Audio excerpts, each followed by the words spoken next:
bienvenue au SAMSA de l'Adaptoro. L'ADAPT, c'est une association qui, depuis plus de 85 ans, œuvre pour l'insertion sociale et professionnelle des personnes en situation de handicap. Et SAMSA, ça veut dire Service d'accompagnement médico-social pour adultes en situation de handicap. Le service SAMSA agit dans l'esprit du projet associatif de l'ADAPT, vivre ensemble égaux et différents, favorisant l'autonomie sans limite. Le SAMSA en quelques chiffres, c'est 10 ans d'accompagnement, 18 professionnels de la santé et du social et 39 places d'accompagnement. Qui sont les bénéficiaires? Oui, je m'appelle Lassène, j'ai 43 ans. Je m'appelle Cédric Valandra, j'ai 33 ans. Bonjour, je suis Farhat Mani, j'ai 25 ans. Bonjour, je m'appelle Claudio. Je m'appelle Emmanuel Kaloun. Je m'appelle Sonia Comte. Alors, les personnes qui sont accompagnées au SAMSA, c'est surtout des personnes qui ont des maladies neurologiques, soit suite à un problème de santé, type AVC, type sclérose en plaques, soit suite à un accident. Quel est le parcours du bénéficiaire? La personne, avec son entourage, rencontre l'AMDPH, le coordinateur, le médecin et l'assistante sociale du SAMSA. Ils décident ensemble du début de l'accompagnement. Au début de l'accompagnement par le SAMSA, la personne rencontre son référent de parcours ainsi que différents membres de l'équipe. Ensemble, ils vont bâtir le projet d'accompagnement personnalisé qui aura pour lieu d'intervention le domicile, l'extérieur ou le SAMSA. Lorsque l'accompagnement par le SAMSA n'est plus adapté ou indispensable, la personne peut, avec l'équipe, préparer la fin de son accompagnement. Pourquoi avoir un référent de parcours? Alors, un référent au SAMSA, c'est celui qui va centraliser les informations et qui va être un interlocuteur privilégié pour la personne et son entourage. Comme on est une équipe assez nombreuse, il est normal d'avoir quelqu'un qui coordonne et qui soit également un interlocuteur privilégié. Pourquoi faire le choix d'être accompagné par un SAMSA? Pour pouvoir reprendre une activité professionnelle, avoir une vie normale, pour pouvoir m'occuper de mes enfants. J'ai 2 enfants, donc j'aimerais pouvoir m'en occuper comme avant quand tout allait bien. Au début de l'accompagnement par le SAMSA, oui. Il me semble que vous habitiez chez vos parents. Vous avez été hébergé chez vos parents. C'est ça, pendant plus d'1 an. Alors quel a été le projet à ce moment-là? Le projet, c'était de pouvoir revenir, me retrouver un logement et recommencer à vivre tout seul. À faire mes courses, maintenir mon logement, me faire la cuisine, tout. Enfin, vivre. Quel est le rôle de l'ergothérapeute au SAMSA? Alors aujourd'hui, ça fait 1 an que j'ai ce télécommande, ce contrôle d'environnement que le SAMSA m'a prêté en attendant d'avoir le mien. Pour ça, on a dû faire appel à plusieurs entreprises qui fabriquent ce genre de matériel pour choisir le bon, parce que c'est pas évident. Aujourd'hui, on a opté pour ce qu'on appelle un BG Control.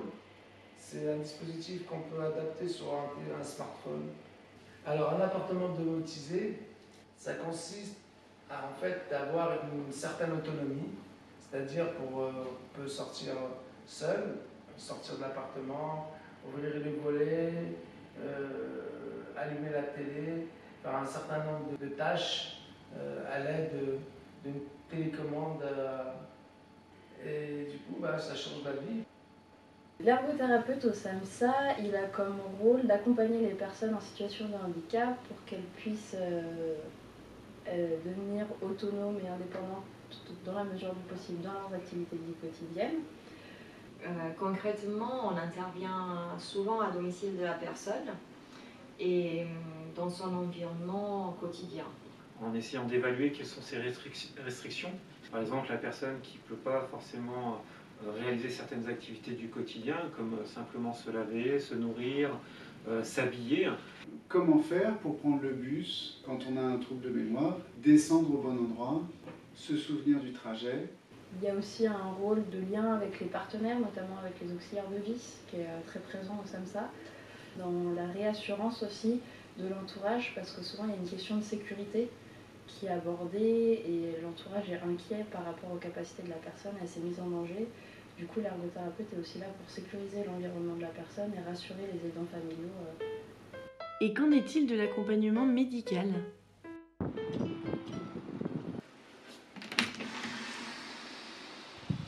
Depuis quelques mois, vous habitez dans cet appartement ? Ici. Ma collègue Sandra, qui est infirmière, elle vous accompagne aussi dans certaines situations. Oui. Pour faire quoi ? Quand on va chez le docteur, et ce docteur est très important pour moi, et je lui ai demandé qu'elle va me prendre un docteur pour savoir si je peux conduire ou non. D'accord. Par définition, l'infirmière au SAMSA de l'ADAPT Rhône ne fait pas de soins. Nous avons un rôle de coordination de soins. Notamment avec tous les professionnels qui ont trait au médical et au paramédical, donc beaucoup les infirmières libérales, mais aussi beaucoup en lien avec les médecins traitants et tous les médecins spécialistes. Les personnes sont souvent très angoissées par leur suivi, donc on fait le travail en amont de préparation avec elles, d'accompagnement dans la consultation. Parfois on est présente, parfois on ne l'est pas, selon la volonté de la personne. Et puis ensuite, quand on est présente, on réexplique les choses de manière posée, parfois un peu plus simple aussi, en priorisant les objectifs que le médecin a donnés. Et puis un rôle aussi de soutien auprès des familles. Psychologue clinicienne, psychomotricienne, psychologue du travail, neuropsy. Mais comment l'accompagnement psy s'organise-t-il au SAMSA ?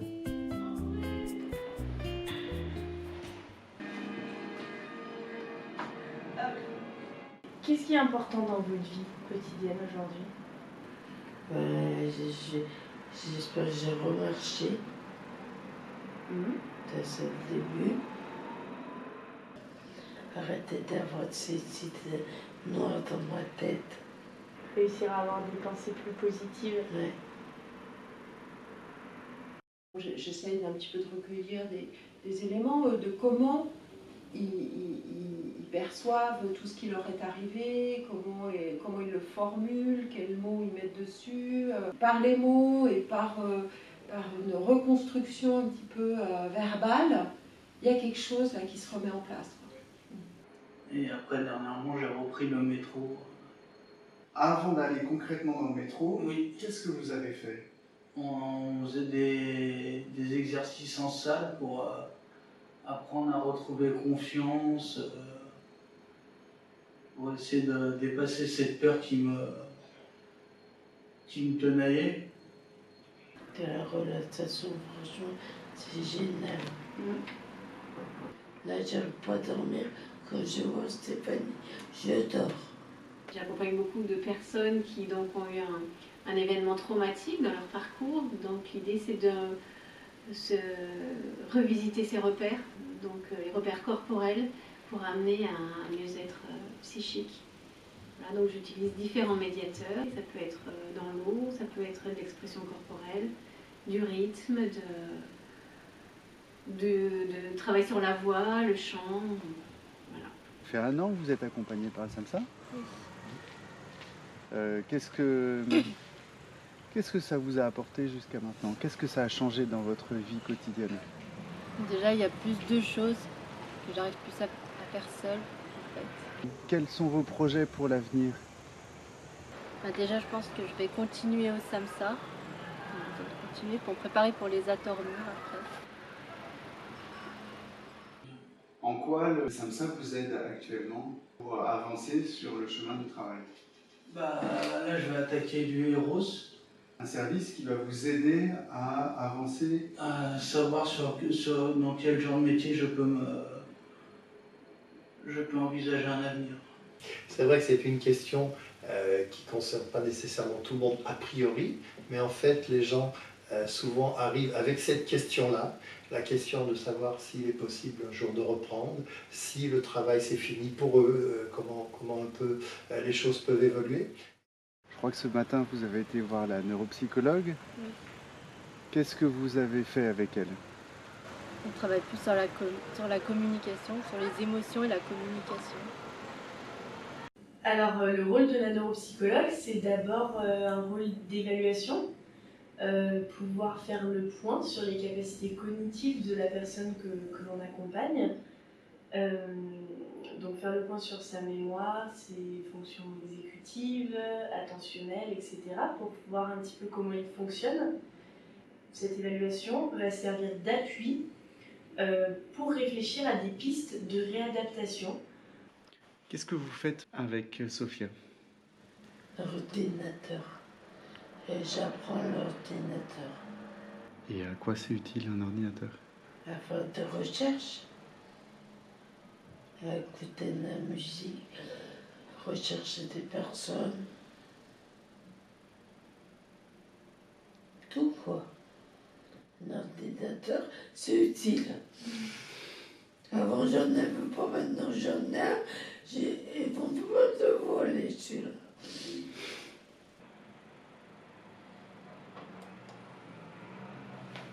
Céline Dion? Ouais, j'adore. J'ai compris tous les mots, j'ai bien compris mes signes. Comment se passe l'accompagnement social au SAMSA? Comment vous pourriez expliquer ce que vous faites avec le SAMSA? À quoi on vous sert en fait? Ou à quoi on a pu vous servir? Oui, SAMSA, on m'a aidé beaucoup. Et sur tous les papiers que je ne sais pas faire. Oui, alors l'assistante sociale rencontre tous les bénéficiaires au début de l'accompagnement pour faire un diagnostic et un bilan social afin d'évaluer voilà, les besoins et de l'aider dans son quotidien. Alors souvent les demandes sont en lien avec des problèmes de ressources, de logement, de dette, de problèmes énergétiques. Enfin, c'est dans le quotidien, c'est le corps de métier de la CESF. Et on y remédie en se mettant beaucoup en lien avec des partenaires pour des aides financières par exemple, et puis aussi avec des conseils et des informations. Différents groupes sont proposés au SAMSA. Des groupes de parole, des ateliers cuisine, des ateliers court-métrage, des groupes de piscine et bien d'autres encore, comme par exemple l'atelier créatif. Donc on l'accompagne tous les lundis pour l'atelier créatif et pour voir la psychologue pendant le temps de l'après-midi. Et c'est vrai que ça lui fait plaisir de venir en groupe, voir du monde. Donc je trouve que ça lui fait du bien de partager des choses, faire des activités, aller dans les musées. Par exemple, la dernière fois quand on était allé au musée, ça lui avait bien plu. Voilà, donc après il va à son rythme, et puis il faut prendre son temps. Voilà. Du coup, l'intérêt de l'atelier créatif, c'est... alors chacun arrive avec des objectifs personnalisés, chaque personne de l'atelier, dans un cadre commun. Donc ça va faire du coup travailler plusieurs fonctions à la personne, tout en étant dans un cadre ludique et de plaisir. À l'atelier créatif, j'ai vu colorier, je me souviens. Il y a des couleurs qui sont tristes, il y a des couleurs qui sont claires comme ça et sont positifs.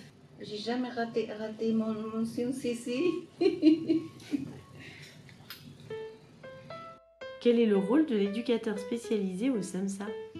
Souvent, quand il y a la survenue d'un handicap, les personnes se retrouvent assez isolées. L'idée, c'est de voir avec les personnes qu'est-ce qu'elles souhaiteraient faire en termes d'activités, de loisirs, de sorties. Par exemple, aller à la découverte d'un musée. Donc, on va réfléchir ensemble quel type de musée, quand y aller, comment. L'idée, c'est peut-être de travailler le rapport avec les familles. La place de la personne, le lien avec les proches au niveau de la famille, avec les enfants, et de faciliter le dialogue et les rencontres.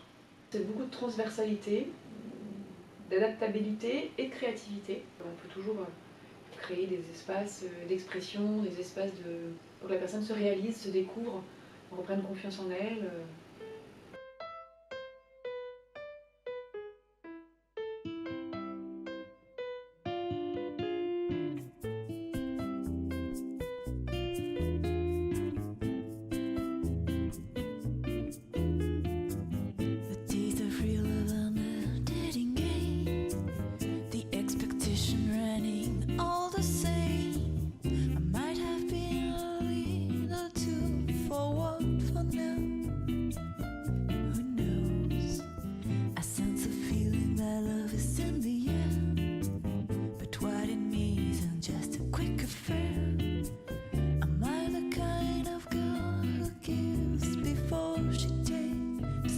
Taxi fare, the Fanny's in the chasing, and Fanny's what I